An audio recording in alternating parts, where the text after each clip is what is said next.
vidéo un petit peu spéciale. En ce moment, il y a une polémique qui court sur YouTube qui m'a juste effrayée, et je pense que vous aussi, qui serait qu'on n'aurait plus le droit de citer les marques, qu'on n'aurait plus le droit de donner notre avis, qu'il y aurait des soucis au niveau de la musique, en gros que YouTube nous enlèverait notre liberté d'expression.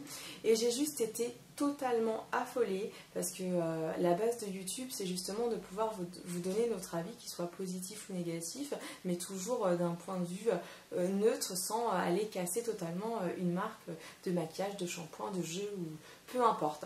Alors je me suis dit, mais qu'est-ce qui se passe ? Et du coup, je voulais juste un petit peu aplanir les choses, de façon à ne pas faire un vent de panique sur la beautysphère. Sachez, et franchement c'est de source sûre, qu'il n'y a aucun changement pour l'année 2014. On pourra toujours parler des marques de maquillage, on pourra toujours dire notre avis, qu'il soit positif ou négatif. On n'aura pas besoin d'un droit de la marque, on va pas nous supprimer notre vidéo si on dit que, je sais pas, le mascara n'est pas assez intense, alors que dans la pub il est très intense. Pas du tout, du tout, du tout. En fait, je me suis renseignée quand même auprès de YouTube. Je leur ai demandé, mais qu'est-ce qui change? Pourquoi il y a carrément une pétition qui a été faite. Je crois qu'il y a 60 000 personnes qui ont signé cette pétition. Mais ça ne sert en fait à rien, puisqu'il n'y a pas de changement. Je voulais juste le dire parce qu'il ne faut pas s'affoler. Alors, qu'est-ce qui se passe sur YouTube? En gros, le seul changement, c'est pour les gamers. Qu'est-ce qui se passe pour les gamers? Attendez, c'est même pas tous les gamers.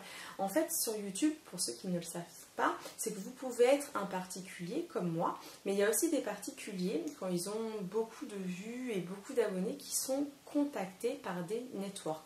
Qu'est-ce qu'un network? Si vous ne le savez pas, c'est en fait une entreprise qui est chargée de vous aider, ou pas, à améliorer votre référencement sur votre chaîne et vous donner des petites astuces finalement pour évoluer au sein de YouTube. Alors, le network, ce qui se passe, c'est qu'au niveau des gamers, les gens qui étaient sous networking, ils avaient des droits supplémentaires au niveau de, voilà, pour publier les images, pour publier la musique. Et ce que veut faire YouTube, c'est juste rétablir l'équilibre entre les gamers qui sont sous networking et les gamers lambda comme moi qui ne sont pas sous networking.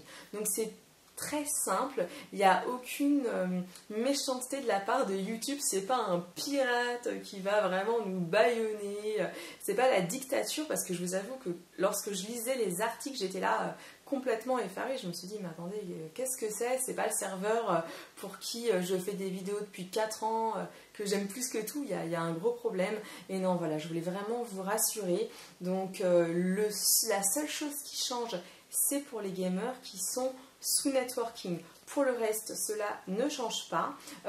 Après, au niveau des gamers, je ne suis pas non plus supra calée et je ne suis pas gameuse, donc je ne peux pas non plus trop vous en dire, mais je sais que le souci de base vient par rapport aux gamers qui étaient sous networking et non pour les autres. Ensuite, pour la beautysphère, ce qui nous concerne, et ben en fait, il n'y a rien qui change. On peut toujours citer les marques. Il n'y a pas... on n'y a jamais été dit qu'on ne citerait plus de marques. YouTube, c'est... comment dire... L'objectif de YouTube, ça a été toujours de faire des vidéos et de diffuser un contenu que tout le monde peut faire finalement. On n'est pas à la télé. À la télé, forcément, on doit citer 3 marques, sinon ça ne passe pas. Mais voilà, sur YouTube, il n'y a pas quelqu'un qui va nous faire bim, je supprime ta vidéo, bim, je te bannis. Non, vous inquiétez pas là-dessus. Ensuite, l'autre polémique, c'était au niveau des droits musicaux. Alors, les droits musicaux, c'est super simple. En fait, si vous utilisez un morceau très connu, plus de 5 à 10 secondes, à ce moment-là, si le groupe musical qui a créé le morceau reconnaît le son, la seule chose qui va se passer, c'est que YouTube va vous dire c'est pas votre morceau. Donc si vous voulez monétiser votre vidéo, alors monétiser c'est que recevoir de l'argent pour cette vidéo-là, c'est pas vous qui allez recevoir de l'argent, c'est la personne qui a créé la musique. C'est tout à fait normal. Regardez, je vais vous donner un exemple. Par exemple, quand moi je fais une vidéo, c'est 45 heures de travail. Il m'est arrivé de voir mes vidéos sur d'autres chaînes. Voilà, il y a des chaînes, elles ont plagié totalement ma chaîne, elles se font de l'argent. C'est quand même normal qu'elles ne touchent pas cet argent et que YouTube, s'il reconnaît mon contenu, ils leur disent, bah voilà, vous utilisez le contenu d'Amy Makeup Pro, celle qui reçoit l'argent. Donc je ne sais pas si vous comprenez un petit peu le principe de YouTube, c'est juste que c'est la personne qui a créé son contenu qui reçoit l'argent. Alors je sais les polémiques, c'est un petit peu moche de ne pas mettre des musiques sur sa chaîne. Voilà, on a entre 5 et 10 secondes pour mettre un petit morceau de musique. En même temps, pour nous, quand on fait des tutoriels, c'est peut-être mieux aussi de mettre peut-être une musique de fond sans parole. Et il y a pas mal de musiques sans droit d'auteur. Il existe des sites qui proposent leur musique sans droit d'auteur. Et là, il n'y a aucun problème, on peut mettre ce qu'on veut. Le souci se pose vraiment pour les titres où il y a des licences. Voilà, c'est tout. Voilà, je pense que je vous ai un petit peu tout dit au sujet de cette polémique qui a fait un affolement général. En tout cas, moi, ça m'a vraiment affolée.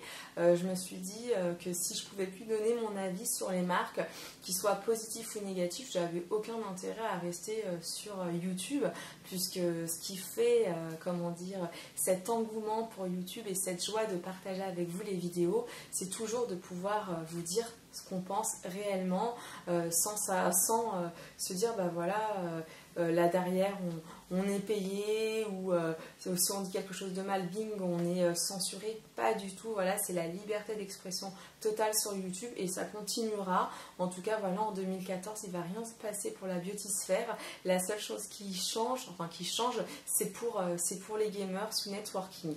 Bon, bah écoutez, j'espère que cette vidéo vous aura plu, j'espère que ça vous donnera un petit peu plus d'informations.